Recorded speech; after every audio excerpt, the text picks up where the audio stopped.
Bir inson o'sha bir kishini huzuriga keladi, aytadiki, siz juda ham hikmatli insonsiz. So'zlaringiz hikmatli.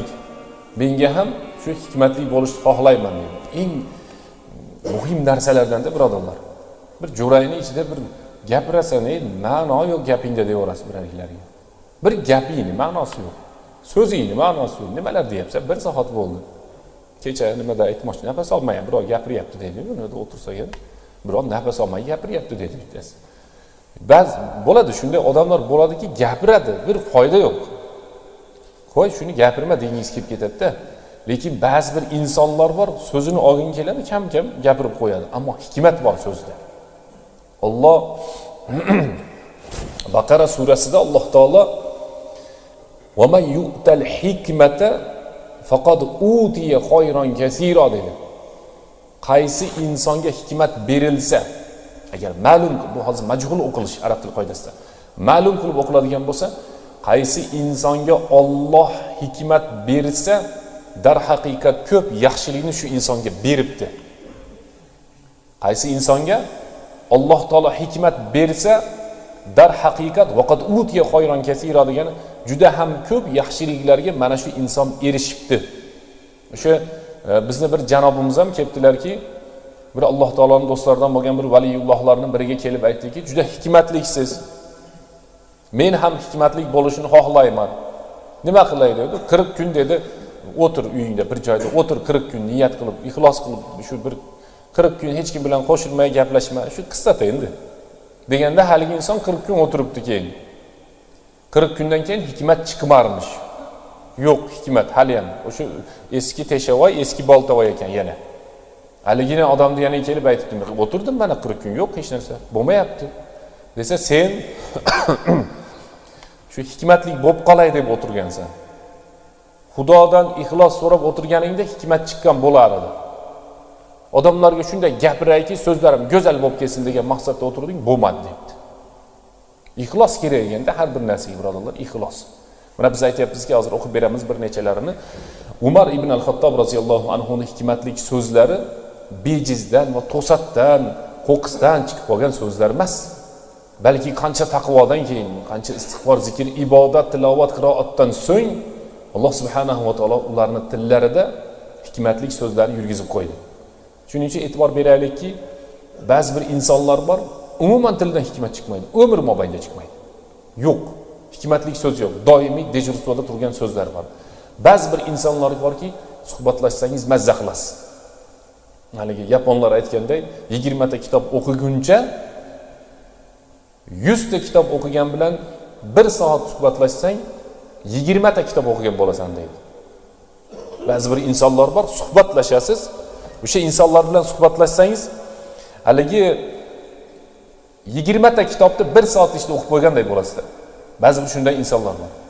Lekin Alloh taolo saqlasin, ba'zi bir insonlar bor, suhbatlashasan, o'zingni ma'lumotingni ham esdan chiqarib, sunnatingni ham bidiyatga yaqin qilib, o'y fikringni ham buzib qo'yishga sal qoladi. Shulardan biz nima qilishimiz kerak? Uzoq bo'lishimiz kerak. Keyin dunyoda hurmatli jamoat, bizni eng ehtiyot qilishimiz kerak bo'lgan narsa aql. Aqlda ehtiyot qilishimiz kerak. Aqlimizga har xil ma'lumotlar kirib ketmasin. Har xil so'zlar kirib ketmasin. Buzuq o'y fikrlar kirib ketmasin. Bu nima degan desa, yaxshi insonlar bilan suhbatlashish kerak, yomon insonlar bilan suhbatlashmash kerak. Keyin siz qimmatsiz hayotda. Kim to'g'ri kelsa vaqtingiz berib o'tiravermang, gaplashib. Qayerdasan desa, uydaman, qayerdasan ko'chadaman, keling, keldim, bordik, yurdik, turdik, o'tirdik, suhbatlashdik. Bo'lmaydi. Odam sekin-sekin shu narsa bilan nima qilib ketib qoladi? O'zgarib ketadi. Insonni eng ehtiyot qilishligi kerak bo'lgan joyi bu hurmatli jamoat aql bo'ladi. Aqllarimiz ehtiyot qilamizda, yaxshi insonlar bilan suhbatlashsak, suhbatun soliha deydi. Yaxshi insonlar bilan suhbatlashsak, so'ngra aqlimiz nima bo'ladi? Bizni yaxshi tarafga qarab yetaklaydi. Umar roziyallohu anhu aytayaptilarki, aslihu sarairakum tuslahu ala niyatikum. Usmon roziyallohu anhu ham so'zlariga o'xshar ekan. Usmon roziyallohu anhu aytdilar, o'tganda aytib berdik, Oysha onamizdan ham aytib berdik. İchki hayotlaringlarni, asror sirlaringlarni, ya'ni inson ichki dunyosini isloh qiladigan bo'lsa, yuslihullohu ala niyatakum dedilar. Alloh taolo sizlarni tashqi ko'rinishlaringni isloh qilib qo'yadi dedilar. Ishlov berish kerak bo'lgan eng muhim joyimiz qalbimiz, hurmatli jamoat. Bu mashhur hadis hammamiz ko'p eshitdik, yodladikki, insonning jasadida bir bo'lak joy bor. Ida salahat salahal jasadu kulluhu. Agar o'sha joyimiz isloh bo'ladigan bo'lsa, butun jasad qiylanmaydi. Qo'l, oyoq, ko'z, quloq qiylanmaydi. Va ida fasadat fasadal jasadu kulluhu. O'sha joyimiz buzilib qoladigan bo'lsa, butun jasad fasod, buziladi, qiylanadi. Bu kishi aytadilarki, aslihu sarairakum. Sirlaringni, asrorlaringni, ichkarilaringni, qalblaringni, ichki dunyoni isloh qilinglar. Yuslihullohu ala niyatakum.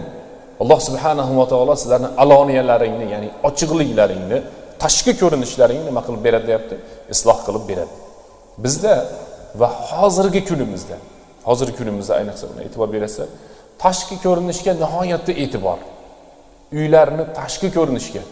Biz Misrga domlalar bilan o'qishga borsak, Misrda uylari qiziqda, endi borgan odam bo'lsa biladi. Tashqi qumshuvoq ham qilmaydi, shu misrliklar. Bir qish uradi, bir yarim qish ham urmaydi. Yoki yarim yo bir qish bo'lmaydi. Bir qish uradi, shu chala-bula bo'yicha qolgan ko'p uylari.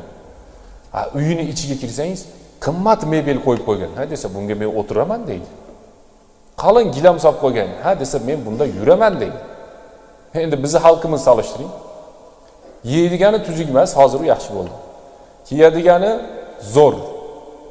Uyni ichki qismidan ko'ra tashqi qismiga ko'p pul ishlatib yuboramiz bizlar. Endi hozir uyga mehmonlar kelyapti deb uyni ichini ham remont qilib qo'yapti. U ham birov uchun.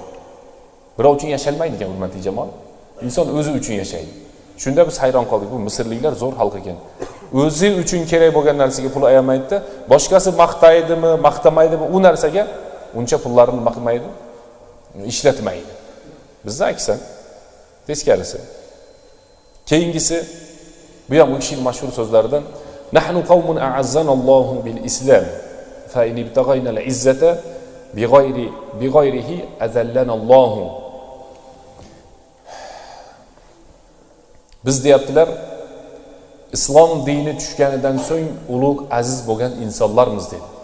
Bu o'zlarini aytayapti, Arab yarim orolini aytayapti. Makkaliklarni o'sha paytdagi ahvol holati bilan islom kelgandagi holatlarini tushuntiryapti. Va qiyomatgacha qoladigan so'z ham shu, hurmatli jamoat. Biz musulmonchilik bilan, islom bilan afzalmiz, azizmiz. Qaysi inson o'zini boshqa qavmga o'xshatadigan bo'lsa, u o'shalardan bo'ladi. Ularni bayramida shularga o'xshamoqchi bo'lsa, u o'shalardan bo'ladi. Kiyimida shularga o'xshamoqchi bo'lsa, shulardan bo'ladi. Qilig'ida shularga o'xshamoqchi bo'lsa, shulardan bo'ladi. Ichidan, qalbidan shu boshqa qavmlarni yaxshi ko'radigan odamlar bor. Ichidan yaxshi ko'rib turadi. O'xshagisi keladi. Shularga harakat qiladi. Ichidan. Umar roziyallohu anhu aytadilarki, nahnu qawmun a'azzanallohu bil islam.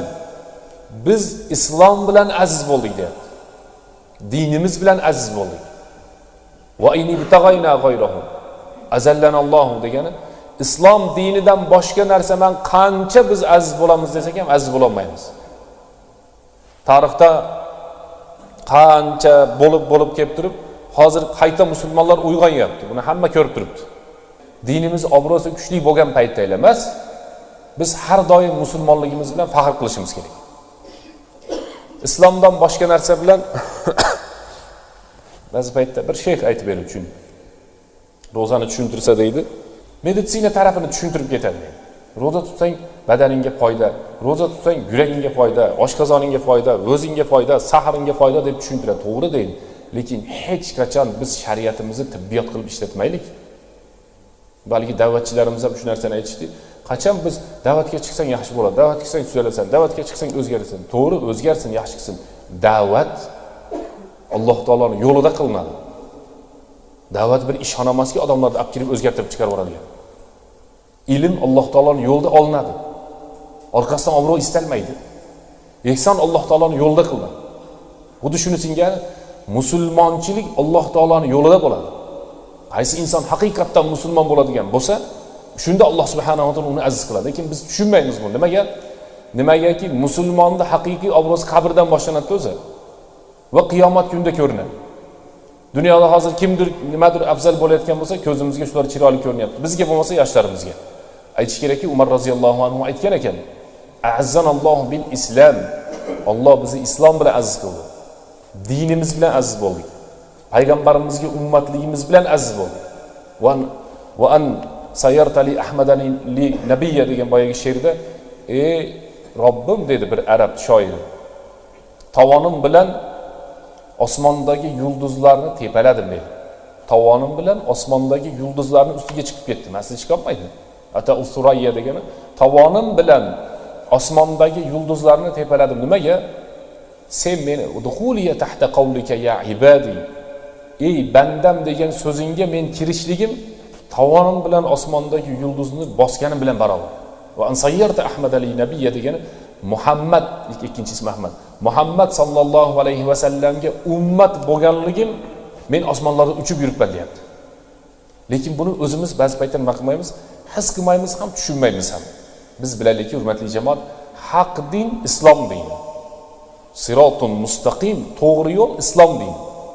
Shu dinni qanday obro'si, e'tibori, kuch-quvvati borligini musulmon odam bilishi kerak. Umar roziyallohu anhu aytadilarki, "Azzanallohu bil islam." Alloh taolo bizni islom dini bilan aziz qildi.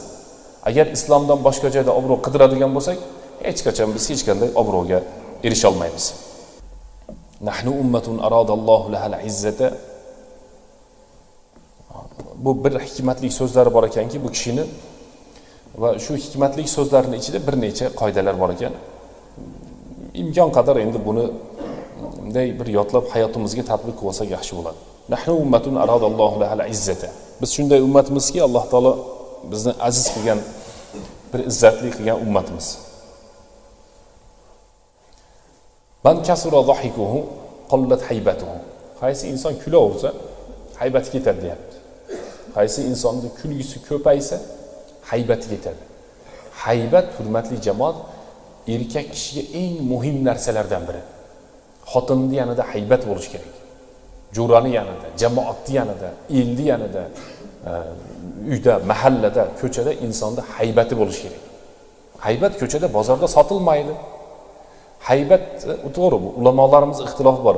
Muktasabami yoki mavhibami? Muktasaba degani inson sekin hayotda yashashligi bilan paydo bo'ladimi yoki haybat o'zi Alloh taolo tomonidan beriladimi? Ikkalasi ham to'g'ri. Lekin haybatni sindirib yuradigan narsalar bor. Muruvvatni nima sindiradigan bo'lsa, haybatni shu narsalar sindirib qo'yadi. O'zi masalan, eri namozga turmasa, keyin xotiniga ishlarni buyursa, hech qachon xotini yanında haybati bo'lmaydi.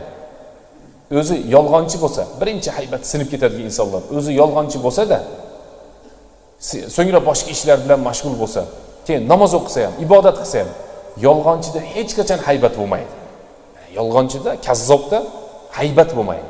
Tarixda bizi dinimizda yolg'onchidan hadis olingan emas. Buxoriy, Muslim, Termiziy, Nasoiy, Abu Dovud, Ibn Majah birortasida bitta hadis yo'qki yolg'onchidan rivoyat qilingan. Qaysi hadis yolg'onchidan rivoyat qilinsa, zaif degani sababi shu. Zaifligining birinchi sababi yolg'onchilik. Aytibdilarki, man kasura dhahikuhu qallat haybatuhu. Qaysi insonni bema'ni kulishligi ko'payadigan bo'lsa, o'sha insonda haybat sinib ketadi deyapti. Lekin bu degani, hurmatli jamoat, doim qovog'ini solib, unda qo'pol bo'lib yur degani emas. Sahobalar aytdiki, biz dedi Rasululloh sallallohu alayhi vasallamni doimo tabassum qilgan holda ko'rar edik. Jamoatga bir narsani tushuntirsangiz, o'sha joyini shunday ushlaydi, bitta joyini. Bo'ldi, shu bo'yicha qo'yib yubormaydi-da. Ya unday emas.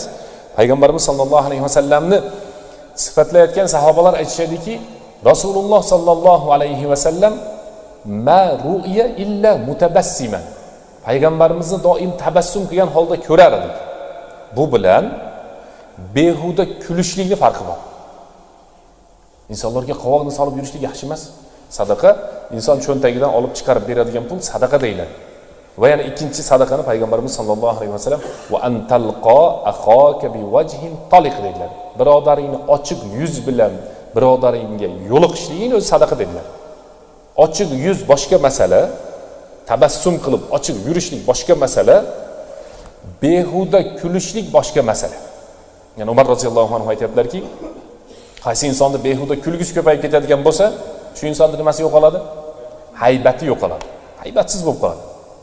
Va man mazaha, qaysi insonda hazili ko'payadigan bo'lsa, insonlar u bilan pastga urishlikni boshlashadi. Bo'larman hazil qilar, bo'lmas bilan ham hazil qilar biznikilar. Bo'lar bo'lmas deydi-yu. Bo'lmaydigan so'zlar bilan ham hazil qiladi. Ayniqsa Payg'ambarimiz sollallohu alayhi vasallamning hadislari borki, kim bo'lmaydigan narsa bilan insonlarni kuldirsa, u do'zax bo'ladi. 1, 2, 3 marta takrorlanadi. Yo'q narsa bilan kuldirishlik bizning dinimizda nima yo'q ekan. Undan keyingisi va man aksara min shay'in urifa bihi. Qaysi inson nimani ko'p bajarsa hayotda, shu bilan tanilib ketadi.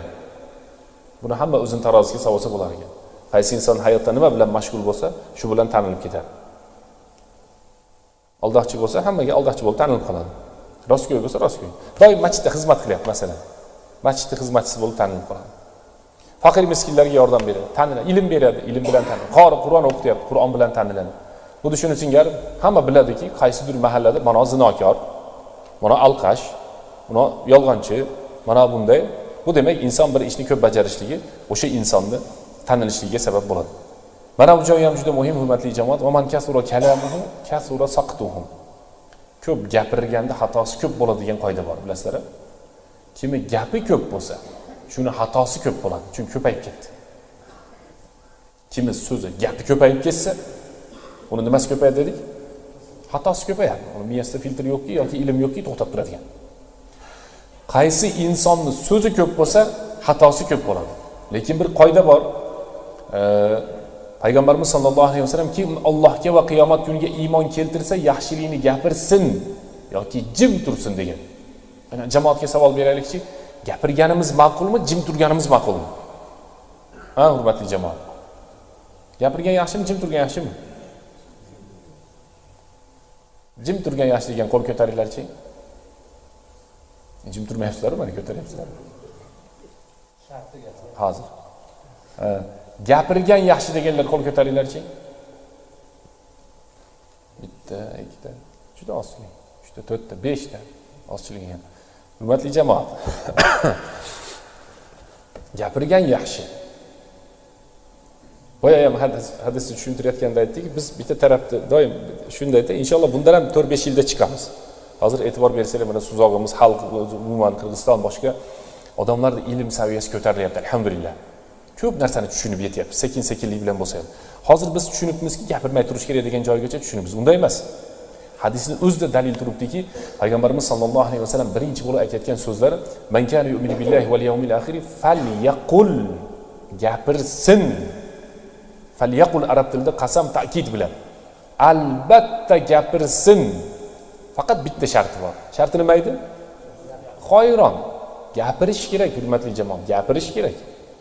Internetga chiqmasak, biz chiqmasak internetga kim chiqadi o'ylab ko'ring. Ashullasi chiqsa, apandisi chiqsa, ahmoqi jinnisi chiqsa, u yerda oyat, hadis aytilmasa, to'liq shular kim bo'lib qoladi-yu? Gapirish kerak. Payg'ambarimiz sollallohu alayhi vasallam fal yaqul, albatta gapirsin, bittagina shartga rioya qilasiz. Fal yaqul nima ekan? Xoyron. Yaxshi so'zmi? Chamadonga solib qabrga olib ketamiz buni? Gapiring. Faliyaqul xoyron. Eplay olmadi. Avili yasmut. Yomon gapirmasin deyapti, xolos. Gapiraylik. Jo'raga borib gapiringlar. Samorga borib gapiraylik. Qaysi bir o'rinda bo'lsa, yaxshilikka da'vat qilishlik farz. Al-amru bil ma'ruf va nahyu anil munkar farz. Yaxshilikka buyurishlik so'z bilan, yomonlikdan qaytarishlik birinchisi so'z bilan, buyurish va qaytarishlik hukmi nima? Farz, hurmatli jamoat. Demak, qaysi insonda bekarchi gapi ko'paysa, xatosi ko'payadi. Bekorchi so'zi ko'paysa, xatosi ko'payadi. Biz dinimizda sukut saqlashga buyurilmaganmiz. Biz dinimizda gapirishga buyurganmiz. Alloh taolo la tubayyinunahu lin-nasi va la taktumunahu. Albatta insonlarga bayon qilasizlar, yashirib olmaysizlar deyapti. Ilm olgandan keyin inson yashirmash kerak ekan. Bizda ham mana shu joylarimizda ham bizdan ilmlilar ko'p. Bu joyda yoki boshqa joyda gapirmaydi. Men hayron qolaman. Nimaga gapirmaydi ular? Nimaga yashiradi? Qanday qilib javob beradi ertaga? Siz bir ilm oldingiz, imom bo'ldingiz bu joyga, ilmligimisiz, gapirishligingiz shart bo'ladi. Tushuntirishligingiz shart bo'ladi. Bo'lmagan chog'ida alal aqalla mana bugungi darsimizdan nimani tushundingizmi? Oila bola chaqaga mana shu narsani aytishlik kerak. Payg'ambarimiz sollallohu alayhi vasallam hadisda aytadilarki, kim Allohga va qiyomat kuni iymon keltirgan bo'lsa, falyaqul, albatta yaxshilikdan gapirsin, eplay olmasa jim tursin. Demak, qaysi insonda bekorchi so'zlar ko'p bo'ladigan bo'lsa, uning xatosi ham ko'p bo'ladi. Qaysi insonda bittasini aqlinglar keltirib olasizlar endi. Qaysi inson o'shaning gapi ko'p mana. Bittasi o'sha qayerdadir, mahallangizda, jo'rangizda qayerdadir. Aqling keltirib olsa qiylanadi, lekin u deb o'ylamaylik-ku, tushunishlik uchun xolos. Bittasi haybati yo'q. Vahalab kuladi. To'xtamay kulaveradi-da. Bo'ladi, bo'lmaydi, kulib kulaveradi. Uni nima so'zga soladigan bo'lsak, bekarchi hazil qiladi. Ko'p gapiradi. Shuni deyapti Umar roziyallohu anhu. Shuni qolla hayauhu. O'shani hayosi ham yo'q deyapti. O'tgangi darsimizda bir aytdik-ku, qaysi insonda bir ikkita yaxshi xulqlar jamlansa, qolgani ham to'planadi. Qaysi insonda bitta ikkita buzuq xulqlar bo'lsa, qolgani ham qo'shilib qoladi. Misoli, al-khamru umul khaba'is degan aroq yomonlikni onasida. Ichdimi, keyin zino ham qilish mumkin, o'g'irlik ham qilish mumkin. Bekorchi gapirsa, qattiq kulsa, hayosi yo'q bo'ladi. Hayosi yo'q bo'lgan inson hamma narsaga tayyor bo'ladi. Aytibdilarki, saqta qalla hayauhu va man qalla hayauhu qalla wara'uhu. Qaysi insonda hayosi kamayib ketadigan bo'lsa, o'sha insonning taqvosi kamayib ketadi deydi. Hayo taqvoning ustida yuqori qismi. Qaysi insonda hayosi kamaysa, nimasi kamayadi? Taqvosi kamayadi. Va man qalla wara'uhu oxirgisi ekan. Hozir bir 2-3 marta shuni jamoatimiz bilan takror qilib qo'yamiz. Va man qalla wara'uhu, wara'un taqvo degan. Qaysi insonning taqvosi kamayib ketsa, mata qalbuhu, eng oxirida qalb o'lib qoladigan shu odamda. Bo'ldi, endi bundan nimani kutsangiz ham bo'ladi, nima qilsa ham xafa bo'lmaydigan insonga yetadi. Birinchisi nima bo'ldi? Umar roziyallohu anhu hikmatli so'zlar nima deb boshlandi? Birinchisi shunisidagisini birinchisi. Kulgisi ko'paysa haybati ketadi. Keyingisi haybat deganda nimani tushunasizlar jamoat? Haybat deganda nimani tushunasizlar? Sirli odam, surdu deb qo'yadi, qirg'izchasini surdu odam ekan deydi. Eski oqsoqol chollarimiz bo'lardi, bir og'iz so'z bilan ishlarni tugatardi. Hozir she'r yozib, roman yozib bersang ham ishing bitmaydi. Haybat, insonda haybat u boshqacha bo'ladi bu narsa. Haybatga erkak kishi ayniqsa harakat qilish kerak. Ko'p gapirgan bekarchi deganni qo'shib qo'yamiz. Bekarchi ko'p gapirgan nima qiladigan? Ko'p xato qiladi. Keyingisi hayosi yo'q odamning nimasi yo'q ekan? Taqvosi mayli bittasi tushib qoldi. Taqvosi yo'q, nimasi yo'q? Bo'ldi. Qalb qorayadi. Mana shu darslarimizni o'zi hamma narsani isloh qilishning maqsadi qalb haqida birodarlar. Qalbini isloh qilgan odam mazza qiladi. Qalbini buzib olgan odam umuman bu hayotda qiynalib ketadi.